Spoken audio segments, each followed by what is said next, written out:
జగన్ పాలనలో రైతులు మోసపోయారు అన్నారు మంత్రి డోలా బాల వీరాంజనేయ స్వామి. రైతుల సంక్షేమం కోసం కూటమి ప్రభుత్వం పాటుపడుతోందని సాంఘిక సంక్షేమ శాఖ మంత్రి డోలా బాల వీరాంజనేయ స్వామి అన్నారు. ప్రకాశం జిల్లా జరుగుమిల్లి మండలం కామేపల్లిలో అన్నదాత సుఖీభావ కృతజ్ఞతలో భాగంగా భారీ ట్రాక్టర్ ర్యాలీ నిర్వహించారు. ఈ ర్యాలీలో మంత్రితో పాటు మారిటైమ్ బోర్డు చైర్మన్ దామచర్ల సత్య ముఖ్య అతిథులుగా పాల్గొన్నారు.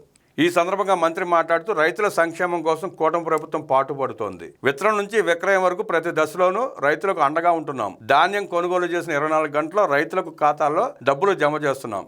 రైతులకు సబ్సిడీకి యంత్ర పరికరాలు ఇస్తున్నాం. గత 5 ఏళ్ల వైసీపీ పాలనలో జగన్ వ్యవసాయ రంగాన్ని నిర్వీర్యం చేశారు. కనీసం రైతులకు సరైన గోనె సంచులు ఇవ్వలేక బిల్లులు పట్ట గోనె సంచులు ఇచ్చారు. గత 5 ఏళ్లలో వేలాది మంది రైతులు ఆత్మహత్యలకు పాల్పడ్డారు. దీనికి కారణం జగన్ పబ్లిసిటీ పిచ్చితో పట్టాదారు పాస్ పుస్తకాల పైన తన బొమ్మ వేసుకున్నాడు. మేము రాజముద్రతో రైతులకు కొత్త పాస్ పుస్తకాలు ఇస్తున్నాం. రైతులకు కూటమి ప్రభుత్వం అన్ని విధాల అండగా ఉంటుందని స్పష్టం చేశారు మంత్రి.